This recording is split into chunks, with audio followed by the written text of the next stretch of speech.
Le partenariat public-privé, quel est l'état des lieux au Bénin? Voilà une question qui nous interpelle et à laquelle nous donnera des explications concrètes notre invité de ce numéro de votre émission Entretien du jour. Il s'agit de Christian Yenoussi. Il est ici en tant qu'expert en management des marchés publics et du partenariat public-privé. Christian Yenoussi, bienvenue et merci d'avoir accepté de prendre part à cet entretien de 13 minutes sur Sika TV. Merci infiniment. Alors, que faut-il comprendre par l'expression partenariat public-privé? Il faut dire simplement de façon terre à terre que le partenariat public-privé, c'est un contrat entre le secteur public et le secteur privé et qui mettent les deux ensemble pour la réalisation d'infrastructures où le secteur privé est chargé notamment de mobiliser les ressources, d'exécuter les travaux ou bien les infrastructures liées à ce projet, de gérer par la suite et d'offrir aux populations les services relevant normalement de la compétence du secteur public. En résumé, c'est ce qu'on peut dire comme définition, puisque à la date d'aujourd'hui, il n'existe pas encore un consensus autour de la définition du partenariat public-privé. Mais c'est des contrats généralement de très long terme où les risques sont partagés entre les parties prenantes et pour atteindre les objectifs établis de commun accord. Et s'il vous était demandé de faire un état des lieux du partenariat public-privé au Bénin, que diriez-vous? Au Bénin, il faut dire que rien n'existe aujourd'hui en partenariat public-privé et pour que le partenariat public-privé prenne son essor à Cotonou et au Bénin du moins, et il faut forcément que le gouvernement mette en place un cadre juridique puisque c'est la base de tout programme PPP. Il faut dire que c'est l'occasion également de saluer le gouvernement pour ce qu'il a fait et ayant pris l'initiative de faire un projet de loi déjà déposé à l'Assemblée qui sera certainement étudié par les députés, voté, et ceci permettra d'avoir un outil juridique, un cadre juridique qui régit complètement le secteur des PPP et tout ce qui se fera dans le secteur des investissements pour les travaux afin de régler les problèmes qui se posent au gouvernement tous les jours.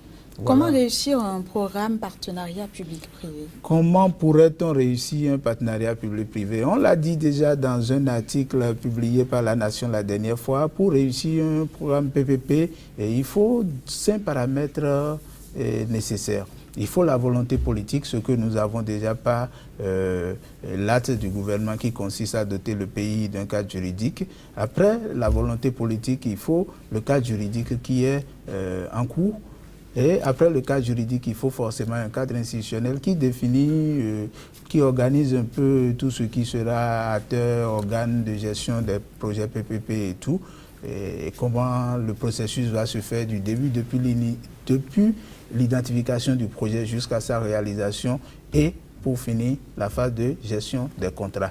Et après ça, il faut désormais que nous mettions un accent particulier sur la planification dans les PPP. Il ne faudrait pas que les PPP soient comme ce qui s'est toujours passé, de par le passé, disons, des programmes spontanés ou bien des programmes qui se font de façon sporadique. Il faut que les PPP soient planifiés. Ceci garantit, cette façon de faire garantit la soutenabilité de nos engagements, des engagements de l'État par rapport aux partenaires, par rapport aux parties prenantes, ainsi de suite. Et après ça, il faut la transparence dans les PPP. La transparence du point de vue communication, échange d'informations et du point de vue processus de passation des contrats de PPP.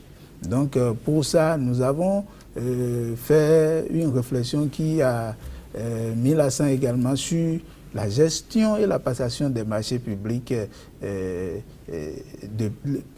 dis les marchés publics, la gestion des contrats de PPP et dont la passation.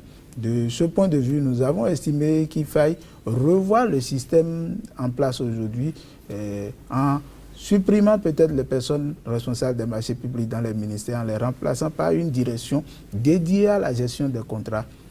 Une direction dédiée à la gestion des contrats. Et déjà, dès maintenant, il faut identifier le personnel, former les acteurs qui vont gérer toute la chaîne de PPP, les unités de PPP juste avant que la loi ne soit votée et promulguée.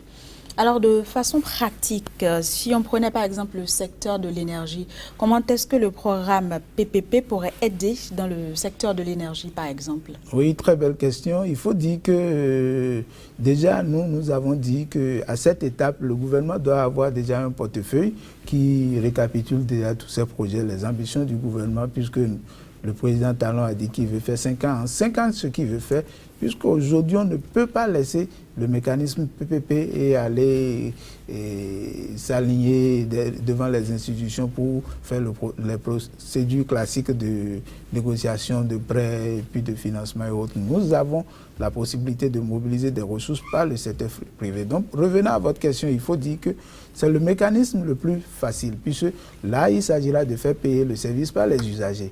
Le besoin est là. Les usagers sont prêts. On a le délestage au Bénin. Le délestage au Bénin ne pourra être réglé que par le secteur privé aujourd'hui. Les partenaires sont prêts. Ils n'attendent que le cadre juridique et que les choses soient facilitées par le gouvernement pour l'investissement. Il ne faudrait pas ces actes du gouvernement qui constitueront par mettre en place le cadre juridique, le cadre institutionnel, ainsi de suite. Tout ceci permettra à rassurer et à rendre le Bénin attractif du point de vue financement et favorable au PPP. Alors, je reste dans le même registre, la même question, mais cette fois-ci, appliquons-la dans le secteur du numérique, par exemple. Oui. Bon, pour le numérique, je dirais que c'est pratiquement la même chose, puisque j'ai toujours donné cet exemple. Le Bénin ne produit pas, par exemple, du papier. Mais pour imprimer une seule lettre qui doit sortir de l'administration publique, il faut gaspiller au moins 5 feuilles. Mais c'est l'occasion pour nous de numériser notre pays. Donc à cette étape, il va falloir déjà établir le plan d'aménagement numérique du pays. On doit avoir un plan d'aménagement numérique du pays, voir comment aménager le pays de sorte à avoir la disponibilité de l'Internet en qualité, installer la fibre optique peut-être le long de la frontière jusqu'au Nigeria, du sud jusqu'au nord, pour pouvoir vendre l'Internet au Nigeria. Il faudra que le privé vienne investir de sorte à rendre disponible l'Internet partout. Là où le secteur public, aujourd'hui, le budget national ne peut plus faire d'investissement, le privé est prêt à consentir des moyens là. Et là, je vous assure que la rentabilité des projets du genre, ce n'est plus à démontrer. Donc, c'est simplement le cadre que les investisseurs attendent de partout dans le monde. On a vu faire, c'est le cadre juridique qui amène les investisseurs. Donc, de façon ramassée sur ce volet numérique, il va falloir que le gouvernement dégage ses objectifs et puis décline tout ça en activité pour que les partenaires s'intéressent à ce secteur et viennent investir dans le pays. Un dernier cas, peut-être celui du logement? Bon, le logement, c'est là, et il faut dire que le Bénin a de grandes difficultés parce que depuis très longtemps, les gouvernements successifs ont tenté de faire quelque chose dans le logement. Mais ailleurs, ça bouge. Ailleurs, ça bouge en matière de logement. On arrive à loger le grand nombre et à moindre coût à partir de ce mécanisme de financement. On a vu ici des sociétés béninoises. D'aucuns disent que les Béninois ne peuvent pas mobiliser des ressources. Moi, je connais une société béninoise qui a été retenue ici pour construire des logements, mais qui a fini par décliner l'offre. Mais s'est retrouvée il y a quelques années en Côte d'Ivoire où elle a construit des logements. Parce que là-bas, elle était rassurée. Aujourd'hui, on peut passer par ce mécanisme pour régler le problème de logement et faire de sorte à ce que le logement social notamment soit à la portée, je veux dire, du plus grand nombre. À la portée du plus grand nombre, c'est que les coûts soient accessibles au plus grand nombre. Vous allez voir aujourd'hui, quand vous allez vers la banque de l'habitat ou bien les logements produits de par le passé, je prends un exemple, le F4, ça veut dire 3 pièces plus salon, ça coûte autour de 12 millions. 12 millions 800, je crois, sur une superficie de 350 mètres carrés. Mais allez sur le site de la banque de l'habitat, faites la simulation comme si vous voulez avoir un prêt de 12 millions sur 20 ans, avec 9% d'intérêt. Ça va vous demander de payer 120 000, autour de 120 000 par mois.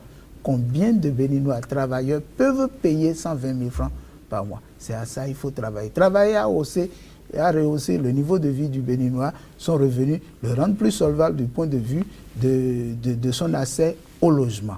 Donc, c'est tout un mécanisme à étudier, à mettre en place, structurer de bons projets pour pouvoir atteindre les objectifs du gouvernement. Alors, vous nous avez développé les avantages, les bienfaits du partenariat public-privé, mais toutefois, il y a forcément des risques. Quels sont ces risques éventuels auxquels s'exposent les acteurs du PPP? Oui, toutes les parties s'exposent à de gros risques. Notamment pour ce qui nous concerne, c'est pour le secteur public d'abord. Le secteur public, le risque lié au secteur public, c'est forcément pas le cadre juridique et les acteurs qui vont mettre en place le projet. Si les acteurs ne sont pas bien formés, le risque est important. Si les projets ne sont pas bien structurés, il y a risque d'échec de projet. Si les projets, on mêle la politique à l'identification des projets et que ce n'est pas des projets économiquement rentables, on court vers l'échec. Et quand on met en place un projet PPP et qu'on n'arrive pas à finir, ou bien les choses changent pendant l'exécution et que le projet reste bloqué, là forcément l'économie en reçoit un coup. Donc il va falloir bien planifier les choses, bien organiser, faire les préalables qu'on a définis dans notre article contribution pour le sort de PPP au Bénin, et également susciter l'engagement et l'adhésion du secteur privé béninois pour que ce secteur privé profite des opportunités qu'offre ce mécanisme de mobilisation de ressources pour des infrastructures. Un mot de fin peut-être pour mettre un terme à cet entretien? Oui, on a déjà fini.